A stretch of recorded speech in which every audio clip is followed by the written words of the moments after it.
대한민국 헌법 제13조 사망은 이렇게 말합니다. 모든 국민은 자기의 행위가 아닌 친족의 행위로 인하여 불이익한 처우를 받지 아니한다. 이 문장은 단순한 법 조항이 아닙니다.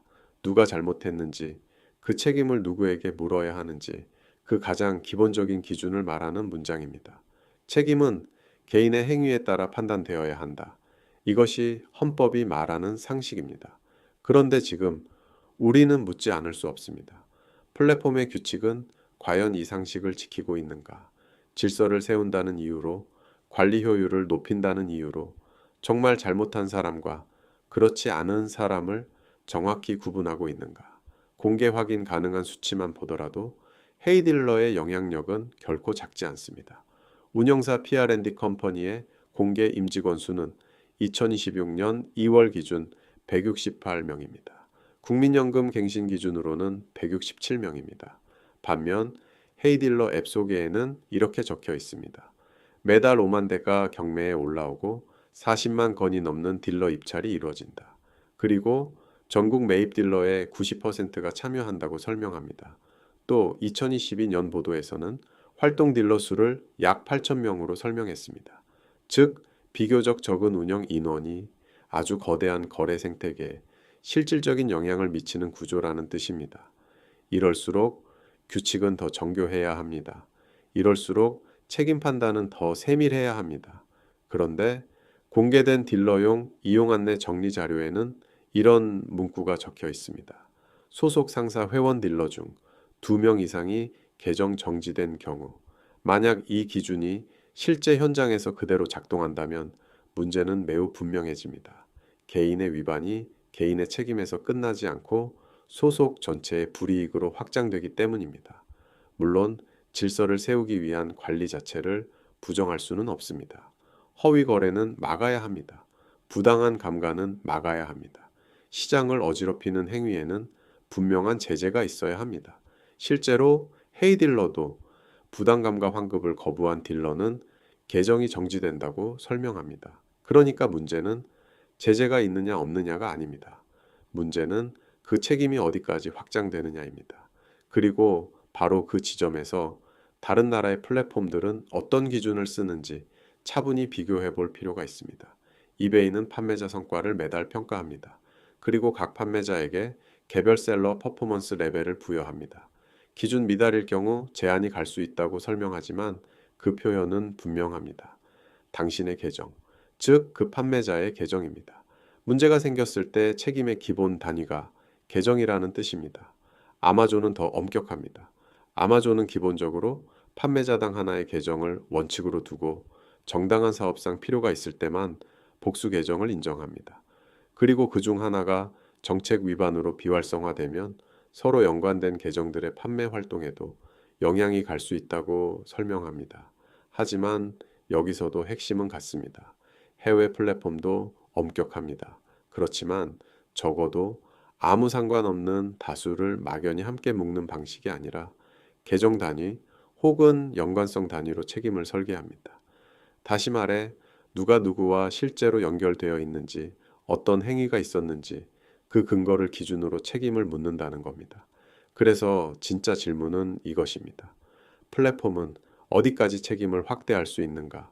한 사람의 위반을 막기 위해 아무 잘못이 입증되지 않은 사람에게까지 같은 수준의 생계 리스크를 안겨도 되는가? 관리의 이름으로 책임의 경계를 흐려도 되는가? 효율이라는 이유로 공정의 원칙을 밀어내도 되는가? 이 질문 앞에서는 누구도 쉽게 대답할 수 없습니다. 왜냐하면 여기서부터는 단지 규정의 문제가 아니라 사람의 삶의 문제이기 때문입니다.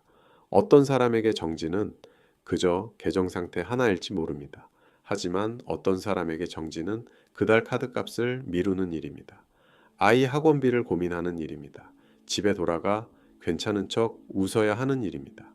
아무 말 없이 밥을 먹다가 속으로만 되묻게 되는 일입니다. 내가 하지 않은 일인데 왜 내가 무너져야 하는가? 내 잘못이 아닌데 왜 내 가족의 하루까지 흔들려야 하는가? 서류에는 단지 정지라고 적힐 수 있습니다. 하지만 현실에서는 그 한 줄이 누군가의 밥벌이를 멈추게 하고 누군가의 자존심을 무너뜨리고 누군가의 가족에게 설명할 수 없는 불안을 안겨줍니다. 더 아픈 건 그 다음입니다. 혹시 옆 사람 때문에 나까지 멈출 수 있다는 두려움. 그 두려움은 사람을 말없게 만듭니다. 동료를 동료로 보지 못하게 만듭니다. 서로 기대야 할 현장을 서로 눈치 보는 공간으로 바꿔버립니다. 그리고 그렇게 사람은 버티는 것이 아니라 조용히 무너지기 시작합니다. 우리가 정말 지켜야 하는 것은 플랫폼의 편의가 아닙니다. 사람의 삶입니다. 효율보다 먼저 와야 하는 것은 공정입니다. 통제보다 먼저 와야 하는 것은 정확한 책임 판단입니다. 그리고 무엇보다 먼저 지켜져야 하는 것은 잘못하지 않은 사람의 하루입니다. 작은 침묵은 처음엔 아무 일도 아닌 것처럼 보입니다.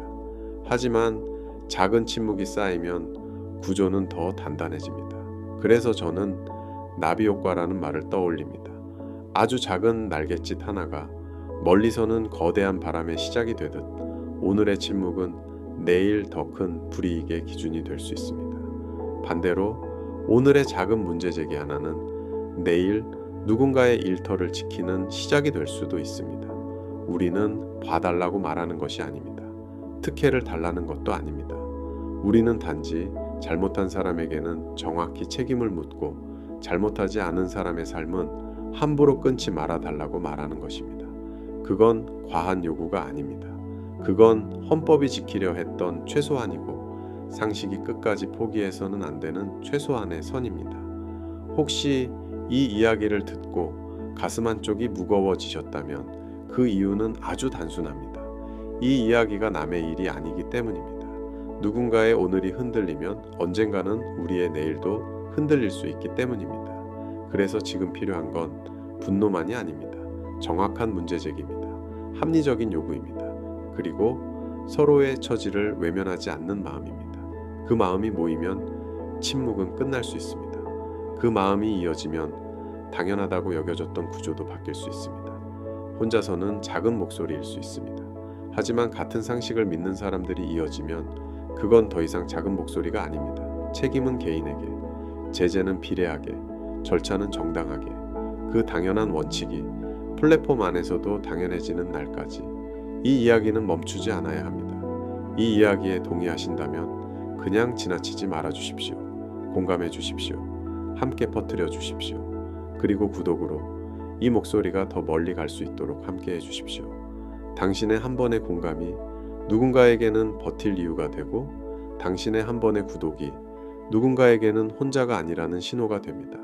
작은 날갯짓 하나가 세상을 바꾸는 시작이 되듯이 지금 우리의 작은 연결도 결국은 더 공정한 시장을 향한 분명한 바람이 될 수 있습니다.